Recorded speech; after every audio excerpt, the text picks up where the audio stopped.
یا کچھ فیملیز اس طرح کی ہوتی ہیں جو بظاہر تو حکومت میں نہیں ہوتی لیکن بزنس ان کے اتنے بڑے ہوتے ہیں, بزنس انٹرسٹ ان کے اتنے بڑے ہوتے ہیں کہ وہ حکومتوں کے اوپر اثر انداز ہوتے ہیں.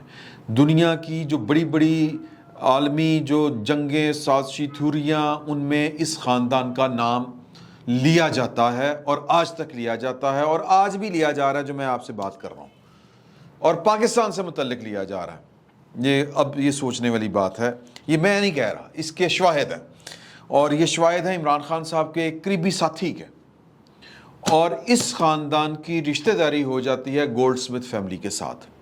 زیک گولڈ جو ہیں وہ جو اپنی ہے نا اپنی بھابی, فارمر بھابی جمائمہ گولڈ جو ہیں وہ, یا جمائمہ خان جو ہیں وہ ان کے بھائی ہیں.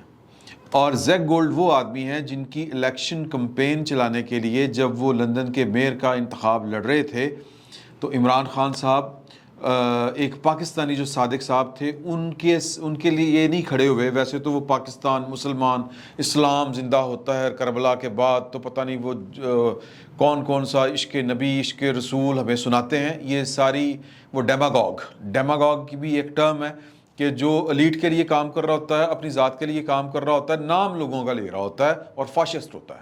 تو یہ ڈیماگوگ ہیں عمران خان صاحب, تو وہ اس طرح کی حرکتیں کرتے ہیں. انہوں نے ایک یہودی کا ساتھ دیا, وہ یہودی جس کا سسرال دنیا کی حکومتیں الٹاتا اور پلٹاتا ہے. تو لیکن صادق صاحب جیت گئے. تو یہ تعلق اتنا گہرا ہے. یہ 28 دسمبر 2021 کو سلیم صافی صاحب کو اکبر ایس بابر صاحب نے انٹرویو دیا تھا, اور اس انٹرویو میں انہوں نے ایک واقعہ کوٹ کیا تھا کہ میں گاڑی چلا کر ان کو NDO امریکہ میں لے کے جا رہا تھا. NDO کوئی ادارہ ہے, وہاں پر لے کے جا رہا تھا. تو عمران خان صاحب نے کہا کہ یار دعا کرو کہ جارج ڈبلیو بش جو ہے وہ جیت جائے. یہ 2001 کا وہ حوالہ دے رہے ہیں, اور ظاہر ہے کہ 2021 میں وہ بیان کر رہے ہیں, یعنی کہ 20 سال پرانی بات وہ بتا رہے ہیں سلیم صافی صاحب کو. اور انہوں نے کہا کہ جی کہ وہ کیوں سر؟ انہوں نے کہا کہ اگر جارج ڈبلیو بش جیت گیا تو جناب میں تو 2 رکعت نفل پڑھاں گا. یہ خان صاحب کوٹ اینڈ کوٹ دروغ بر گردن راوی, اور یہ راوی جو ہے وہ مجھے ٹھیک اس لیے لگ رہا ہے کہ تانے بانے مل رہے ہیں. تو تانے بانے کیا ہیں وہ بڑے انٹرسٹنگ ہیں. تو انہوں نے کہا کہ جی کہ 2 رکعت نماز میں جو ہے وہ نفل ادا کروں گا اگر جارج ڈبلیو بش جیت گیا. وجہ اکبر ایس بابر صاحب نے پوچھا. انہوں نے کہا وجہ یہ ہے کہ میں وائٹ ہاؤس کے اندر پڑ جاؤں گا سر. انہوں نے کہا جی وہ کس طرح سر؟ انہوں نے کہا میری گل سن, جارج ڈبلیو بش جو ہے یا جو یہ بش فیملی ہے, یہ آپ کو پتہ ہے نا یہ دنیا کے ایک امیر خاندان ہے. یہ آئل بزنس ہے ان کا. یہ جو تیل شیل کے اوپر جو جنگیں ہوتی ہیں نا, وہ عراق کے اوپر حملہ جارج ڈبلیو بش کے دور میں ہوا, سینئر کے دور میں, اگر آپ کو یاد ہو. تو یہ تیل کی ان کا پوری فیملی کا تیل کا بزنس ہے. جو بش فیملی ہے, جو امریکہ کے پہلے نائب صدر بھی رہے, CIA کے ہیڈ بھی رہے, پھر اس کے بعد نائب صدر بنے, پھر اس کے ہوتے تھے نائب صدر, یار اس کا نام کیا تھا, وہ ریگن تھا نا جی, امریکن صدر ریگن جو اداکار بھی تھا.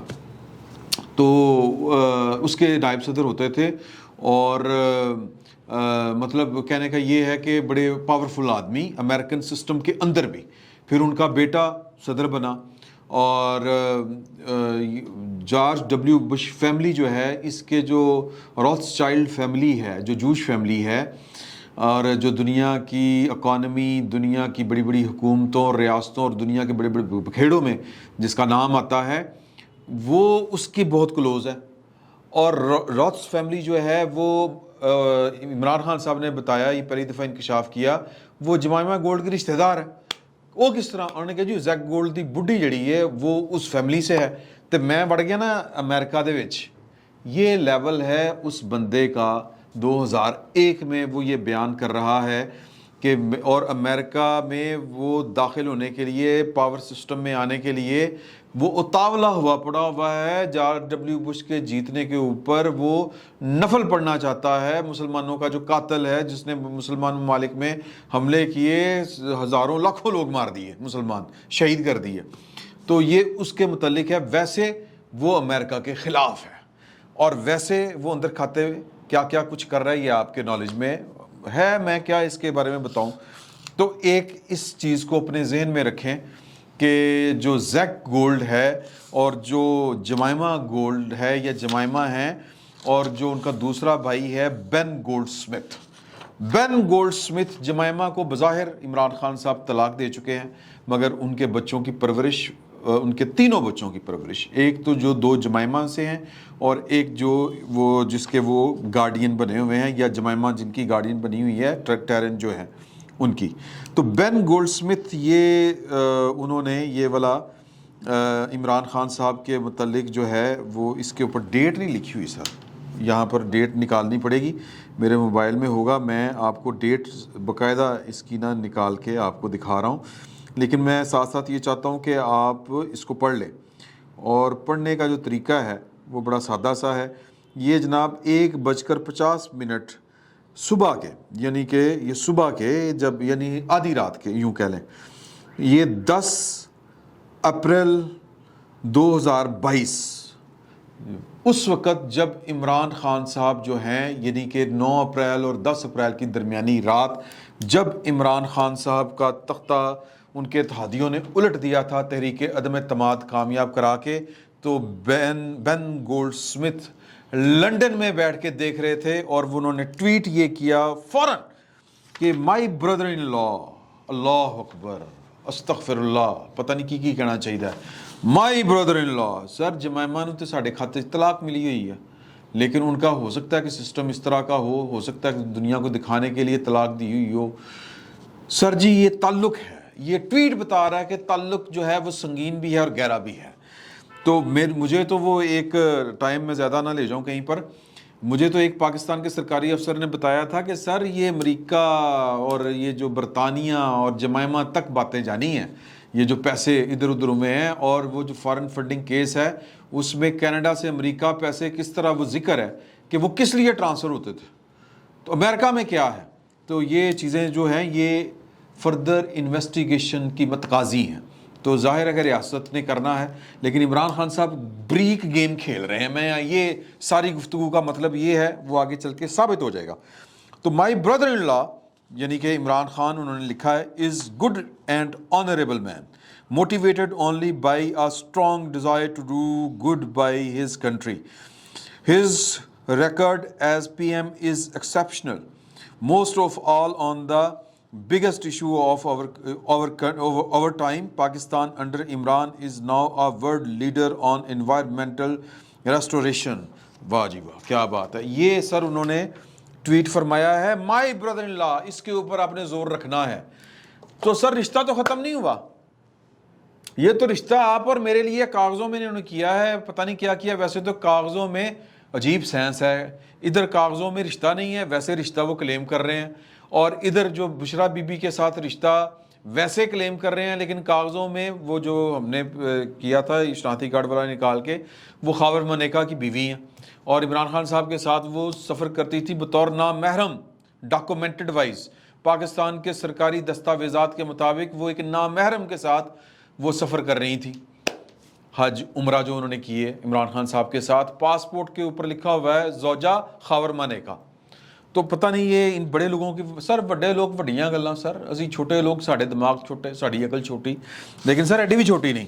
تو یہ سمجھیں اس چیز کو کہ عمران خان صاحب کو بچانے کے لیے 2 چینل اس وقت ایکٹیویٹ ہیں. ایک چینل جو ہے وہ ہے Rothschild family and Goldsmith family, جن کے بینس جو ہیں وہ کہہ رہے ہیں کہ یہ ہمارا سالات ہمارا بہنوئی ہے عمران خان. تو ایک تو یہ چینل ایکٹیویٹ ہے.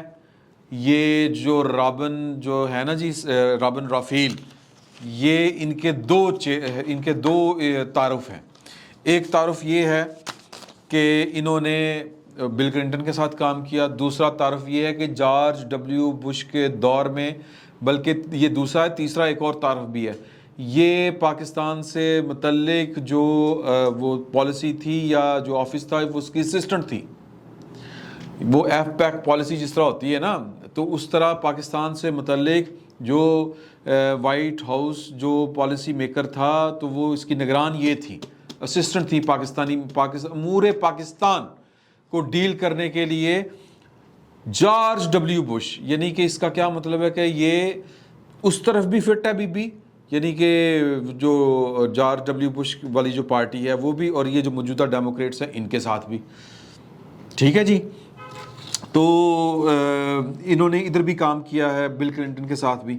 تو ان کا جو اصل تعارف ہے وہ تعارف یہ ہے کہ یہ پاکستان کی اسٹیبلشمنٹ کی دوست ہیں، friend of Pakistan's establishment. Benazir Bhutto اور پاکستان کی اسٹیبلشمنٹ جب پاکستان کے اوپر مشکل وقت آتا تھا، رابن رافیل کے جو میاں تھے وہ ضیاء الحق صاحب کے ساتھ جہاز میں پاکستان میں سفیر تھے، وہ انہی کے ساتھ جو ہیں وہ آن جہانی ہو گئے۔ اور مطلب ضیاء الحق صاحب تو اللہ کو پیارے ہوئے، تو وہ چونکہ ہمارے جو سننے والے ہیں وہ مائنڈ کر جاتے ہیں جب کسی غیر مسلم کو ہم کہیں کہ وہ بھی اللہ کو پیارا ہو گیا، تو اس لیے میں نے ان کو آن جہانی کہا ہے۔ ضیاء الحق صاحب بہرحال اللہ کو پیارے ہوئے تھے، جاں بحق ہوئے تھے، چلیں یہ بھی جاں بحق ہوئی تھی، اتنا بھی کیا تعصب برتنا۔ تو انہوں نے 1993 میں جو صدر بل کلنٹن ہیں انہوں نے جنوبی اور وسطی ایشیا امور کے لیے ان کو اپنا معاون مقرر کیا تھا۔ 2000 کی دہائی میں پاکستان کے بارے میں سینئر مشیر کے طور پر محکمہ خارجہ میں یہ واپس آئیں، یعنی کہ یہ وہی دور تھا کڑے والا، جارج ڈبلیو بش والا۔ تو ان پر یہ اتنی پاکستان کی فیور کیا کرتی تھیں، ہو سکتا ہے کہ وہ ان کو یہ بھی ہو کہ میرے میاں نے وہاں پر جان دی، میرا میاں کی ہمدردیاں تھیں پاکستان کے ساتھ، وہ کوئی جذباتی وابستگی بھی ہو سکتی ہے۔ بینظیر بھٹو کو بھی جب مشکل پیش آتی تھی تو وہ جو ہیں یہ رابن رافیل ان سے ہیلپ لیا کرتی تھی۔ عمران خان صاحب ان سے ہیلپ لے رہے ہیں، تو پاکستان کی اسٹیبلشمنٹ، اب دو چینل کھل گئے سر۔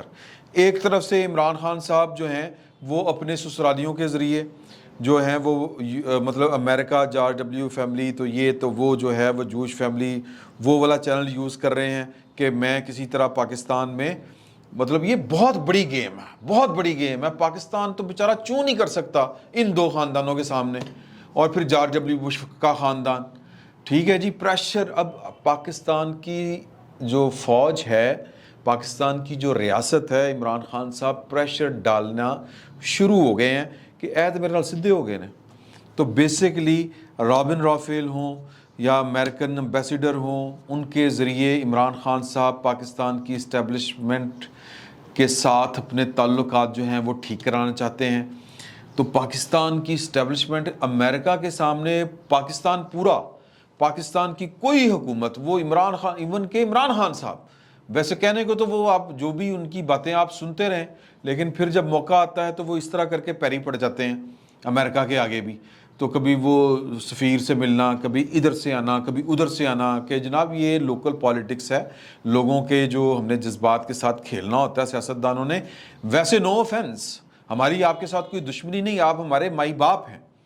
تو پاکستان کی جو سیکیورٹی اسٹیبلشمنٹ ہے، اگر اس کو آپ نے اس کے ساتھ، اگر وہ آپ کے بارے میں اس کا رویہ ٹھیک نہیں ہے، اگر آپ کے بارے میں وہ کہہ لیں کہ غصے میں ہے، یا آپ کے ساتھ وہ اپنے مراسم ٹھیک نہیں رکھنا چاہتی، تو ان سارے کاموں کے لیے دو، بلکہ ایک ہی ہے، ایک تو اس کا وہ کوارٹر، ایک ڈویژنل ہیڈ کوارٹر یا ریجنل ہیڈ کوارٹر کہہ لو، وہ ہے، تو وہ سر امریکن اسٹیبلشمنٹ ہے، امریکہ ہے۔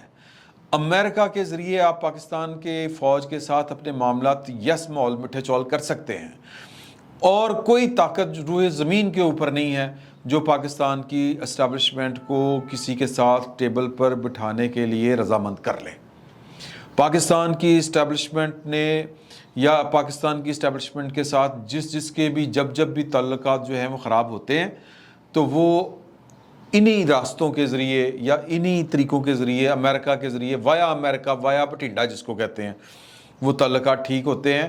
آپ یاد کیجئے کہ جب کیانی صاحب اور زرداری صاحب کے درمیان جو تھی وہ سرد جنگ کا آغاز ہوا تھا 2 مئی کے واقعے کے بعد، تو پھر وہ جب چیزیں چلی تھی تو پھر وہ میمو گیٹ ہوا تھا۔ میمو گیٹ کیا تھا کہ امریکہ کو ترلا ڈالا گیا تھا کہ جناب کہ یہ پاکستانی فوج کے جرنیلوں کو یا پاکستان کی فوج کو ذرا سمجھائیں، ہمارے ہاتھ، میرا مطلب ہے مہربانی کرو، چلن دیو۔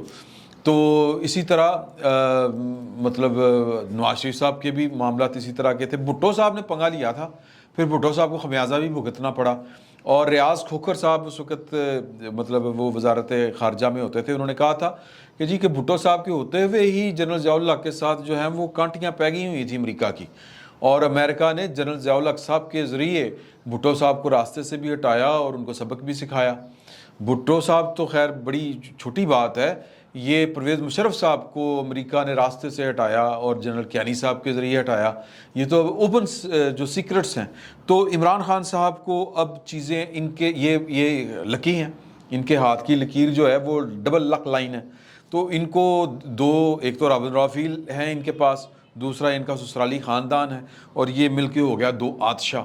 اس بات کو سمجھیں، اب عمران خان صاحب جو ہیں وہ پاکستان کی اسٹیبلشمنٹ کو مجبور کریں گے امریکہ کے ذریعے، اور امریکہ سے زیادہ کہہ لیں کہ وہ اپنے یہودی سسرالی خاندان کے ذریعے، یہودی لابی سر، سادہ الفاظ میں یہودی لابی، یہ عمران خان صاحب کو بچانے کے لیے ایکٹیو ہے، اور عمران خان صاحب نے ایکٹیو کروایا ہے۔ تو لہٰذا عمران خان صاحب جو تنگڑتے پھرتے ہیں نا جی پاکستان کی فوج کے ساتھ، اس کے پیچھے ریزن یہ ہے کہ جمعہ پیچھے کھلوتی ہے سر، بہن کہندا کہ یہ میرا بہنوئی ہے، طلاق دین دے باوجود ایڈی محبت ہے، تو یہ پاکستان کی فوج کے ساتھ ٹکر لے سکتے ہیں، پاکستان کی فوج کو سبق سکھا سکتے ہیں، جس طرح وہ جلسے جلوس سر کسی اور کی جرت ہوئی، ایک بات کی تھی، ایک بار الطاف حسین صاحب نے لب کے دہاؤ کے تھے، حالانکہ انگلینڈ میں رہتے تھے، لیکن چونکہ ان کی شادی جو ہے وہ ہینڈسم نہیں تھے عمران خان صاحب جتنے، اور وہ انگلینڈ کی جو اشرافیہ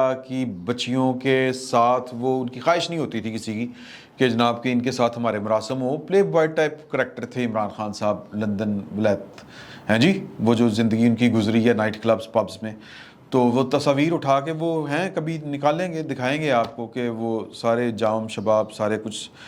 تو کہنے کا مطلب یہ ہے کہ گڈ لک، ڈبل لک، لائن لک، یہ نہ نواز شریف کی ہے نہ زرداری کی ہے۔ زرداری صاحب نے ایک دفعہ کہا تھا اینٹ سے اینٹ بجا دیں گے نام لیے بغیر، آپ نے تو 3 سال کے لیے آنا ہوتا ہے، ہم نے بلا آتا ہے دودھ پی جاتا ہے۔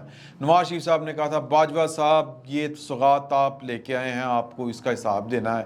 فیض صاحب، ختم ہوئی گل، وہ جرم آج تک بھلایا نہیں جا سکا، لیکن عمران خان صاحب روز کھڑے ہو کے جانور بھی کہتے ہیں، نیوٹرل بھی کہتے ہیں، پتہ نہیں کیا کیا کہتے ہیں، سر پیچھے یہودی ہے، یہودی لابی، ان کے بچوں کے ننیال یہودی ہیں، اور وہ سر ان کی بیٹی کا دل آیا ہوا ہے، آج تک دل آیا ہوا ہے۔ تو لہٰذا انا للہ و انا الیہ راجعون، تو عمران خان صاحب کا کوئی بال بھی بیکا نہیں کر سکتا، بال بھی بیکا نہیں کر سکتا پاکستان میں، وہ جس کو چاہیں بھرے جلسے میں ذلیل کرتے پھریں، سر کوئی ہاتھ نہیں ڈالے گا ان کو۔ آج کی اس ڈیولپمنٹ سے تو مجھے یہی لگتا ہے، باقی اللہ بہتر جانتا، فی الوقت اتنا ہی، بہت بہت شکریہ آپ کا۔